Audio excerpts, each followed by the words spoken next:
Pada hari kedua pelaksanaan retret kepala daerah di Akademi Militer Magelang, kepala daerah asal PDI Perjuangan belum hadir di lokasi. Meski instruksi menunda retret belum dicabut, sejumlah kepala daerah asal PDI Perjuangan itu terpantau bersiaga di sekitar Magelang, namun belum dilaporkan masuk ke Akademi Militer. Mereka menunggu instruksi lebih lanjut dari Ketua Umum Partai Megawati Soekarno Putri yang tengah menggelar pertemuan dengan elit partai di kediamannya. Lalu sejauh mana membaca drama maju mundur retret kepala daerah asal PDI Perjuangan ini? Kami bahas bersama dengan para narasumber. Dua pengamat politik bergabung saat ini, ada Adi Prayitno, lalu ada Yunarto Wijaya, dan kami juga bergabung dengan kader PDI Perjuangan yang juga Bupati Tapanuli Tengah, Masinton Pasaribu. Selamat sore semuanya, apa kabar? Selamat sore. Ya, selamat sore. Terima kasih sudah bergabung bersama kami. Bang Masinton, ini kan lagi ada konsolidasi nih kabarnya dengan teman-teman kader kepala daerah PDI Perjuangan di Magelang. Udah kelihatan belum nih hilalnya mau gimana? Mau tetap gabung atau nggak di retret nih? Tadi kami diinfokan oleh Mas Pramono Anung, Gubernur Jakarta,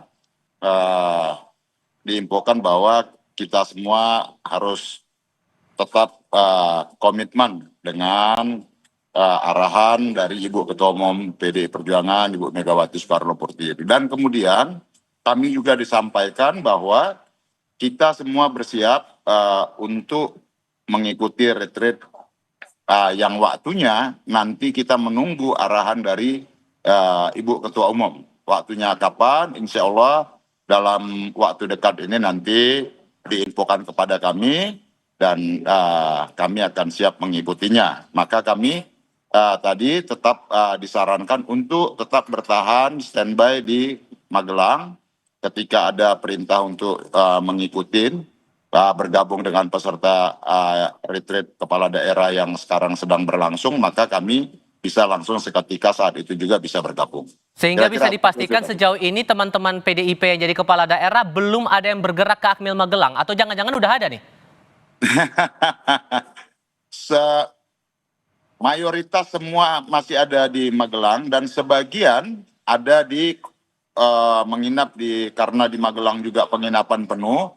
Sebagian ada di Yogyakarta, ada yang menginap di wilayah Semarang, dekat-dekat dengan wilayah Magelang, seperti itu. Jadi tidak semua berkumpul di Magelang. Oke, soalnya kami mendengar juga sebelum agenda retret ini, saat ditanya ke teman-teman wartawan waktu itu, ada beberapa kepala daerah yang bilang akan tetap ikut datang ke Akmil Magelang. Saya mau memastikan lagi bahwa seluruh kader PDI Perjuangan yang jadi kepala daerah, semuanya tidak datang untuk saat ini posisinya ya? Saya tidak katakan semua ya, karena ada beberapa juga yang saya dengar tuh ada 3-4 orang ya, 3-4 kader yang mungkin karena pertimbangan karena kan yang mengusung tidak hanya PDI Perjuangan mungkin ya, mungkin dengan alasan itu mungkin mengikuti. Tapi ya sebagian besar semuanya mayoritas kader PDI Perjuangan sampai saat ini setia dengan garis keputusan Ibu Ketua Umum. Nah tentu perlu dipahamin ya, kalau sebagai kepala daerah tentu kami tegak lurus dalam pemerintahan itu kepada Presiden sebagai kepala pemerintahan dan kepala negara. Nah itu tentu itu yang disampaikan oleh Ibu Megawati kepada kami. Namun dalam aspek keputusan politik, organisasi partai politik, tentu kami ikut dengan keputusan partai politik. Jadi ini dua hal yang berbeda. Nah kebetulan waktunya memang bersamaan, maka kami diharapkan dan diinstruksikan untuk tetap standby, bukan dilarang, tetap standby seperti itu. Oke, masih standby, waiting for commander call nih Mas Toto. Tapi yang menjadi pertanyaan kok masih belum jelas nih arahnya nih, Anda membacanya kenapa nih? Iya, kita tidak tahu ya apa yang terjadi di internal PDI Perjuangan. Ada yang menafsirkan sudah boleh masuk karena ada beberapa kepala daerah sudah masuk, ada yang menafsirkan belum boleh masuk. Makanya istilah commander call ini saya nggak ngerti maksudnya apakah menunggu surat instruksi harian selanjutnya. Tapi poin pentingnya menurut saya seperti ini. Ini kan perdebatan klasik ya Mas Dival, bahwa ketika seseorang sudah terpilih, entah itu menjadi kepala daerah, menjadi presiden, menjadi seorang menteri, lalu bagaimana menyeimbangkan antara posisi sebagai perwakilan partai dengan perwakilan orang yang dipilih oleh rakyat, terutama ketika menjadi presiden atau menjadi kepala daerah. Dan itulah yang menyebabkan sebenarnya kalau kita lihat di negara-negara lain, ketika sudah terpilih menjadi seorang menteri, menjadi seorang kepala daerah, fungsinya dalam kepengurusan partai itu harusnya dilepaskan, sehingga beban-beban seperti ini bisa diminimalisir. Dengan segala hormat, saya ini sering disebut sebagai pengamat yang dekat dengan PDI Perjuangan. Tapi menurut saya, instruksi kali ini tidak tepat. Ada langkah-langkah lain kok ketika tidak Mohon maaf puas terputus Mas, langkah ini menurut Anda bagaimana tadi? Boleh diulang? Menurut saya langkah ini tidak tepat. Ketika berbicara mengenai ketidakpuasan terhadap keputusan KPK, misalnya menahan Mas Hasto, menurut saya ya langkah yang harus diambil adalah dalam track terkait dengan kasus hukum tersebut. Kan sedang ada gugatan pra peradilan berikutnya, kan masih ada sidang-sidang di pengadilan. Jangan kemudian campur adukan apabila betul ya bahwa ini terkait dengan penahanan Mas Hasto. Jangan kemudian campur adukan sebuah positioning politik, apalagi yang kemudian melibatkan kepala daerah. Kepala daerah ini nanti bergantung pada pemerintah pusat loh, DAK, DBH, dan DAU-nya, termasuk dalam kerja-kerja politik kepada masyarakat di daerahnya.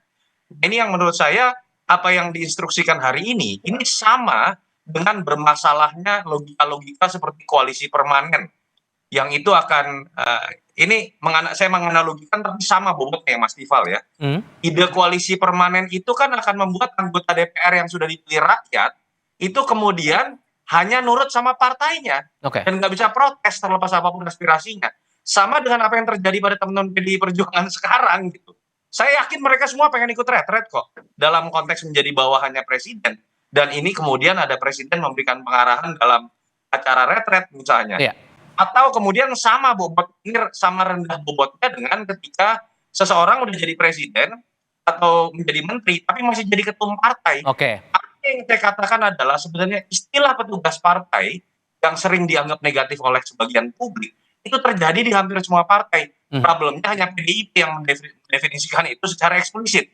Tetapi ini problem yang terjadi di semua partai. Sehingga menurut Anda Mas Adi ini akan jadi saya bilang posisi kepala daerah asal PDI Perjuangan ini lagi tersandra, apakah mau menuruti arahan dari pemerintah pusat atau justru dari partainya sendiri begitu? Yang pertama tentu ini akan menebalkan satu diskursus bahwa pejabat-pejabat publik yang dimiliki oleh PDIP adalah mereka yang menjadi petugas partai dan tidak berani menentang bagaimana fatsun politik yang kemudian sudah disampaikan oleh ketua umum mereka, Megawati Soekarno Putri. Kan itu yang kemudian mengemuka sehari dua hari ini. Padahal secara persamaan kalau retret itu kan adalah bagaimana membangun sinergitas antara pemimpin pusat dengan pemimpin daerah, gubernur, bupati, dan wali kota. Dalam konteks itu saya kira memang siapapun kalau sudah menjadi pejabat publik, sekat-sekat persoalan partai, pilihan politik yang berbeda, mestinya sudah mulai harus dihilangkan. Tapi kan pada saat yang bersamaan, anggota dewan, maksud saya gubernur, bupati, dan wali kota yang terpilih ini melekat pada diri mereka sebagai pengurus partai, Mas. Agak repot memang mengkondisikan seperti itu. Dan sepertinya Bang Masinton dan kawan-kawan ini jauh lebih mendengarkan bagaimana fatsun politik ketua umum mereka, Megawati Soekarno Putri. Itu yang pertama yang menurut saya. Tapi yang kedua memang per hari ini kan juga menjadi perdebatan. Beda ceritanya kalau menteri, wakil menteri, dan kepala badan yang mereka semua itu dipilih dan ditunjuk oleh presiden. Jadi wajar kalau semua aktivitas pemerintahan itu memang tegak lurusnya kepada presiden dan pemerintah. Sementara gubernur, bupati, dan wali kota adalah mereka yang dipilih langsung oleh rakyat. Jadi kalaupun toh ada acara-acara pemerintahan itu sebenarnya sifatnya lebih sinergis ya dan membangun komunikasi yang intens. Tidak dalam konteks bahwa itu diwajibkan, seakan-akan kalau tidak ikut retret itu dianggap pembangkang. Karena kalau mau jujur sebenarnya tanggung jawab terpenting dari gubernur, bupati, dan wali kota adalah bagaimana mempertanggungjawabkan kinerja mereka kepada basis konstituen yang kemudian memilih mereka dalam pilkada. Jadi kalau saya melihat ya pemerintah pusat itu lebih kepada dia sebagai support system dan support apapun ya untuk mengakselerasi bagaimana kebijakan-kebijakan politik di daerah itu bisa dimaksimalkan. Apalagi pada saat yang bersamaan misalnya orang juga mulai bertanya urgensi dari retret. Kemarin menteri, wakil menteri, dan kepala badan retret. Kan itu tujuannya adalah untuk meningkatkan kapasitas dan bagaimana mengencourage soal etos menjadi pemimpin.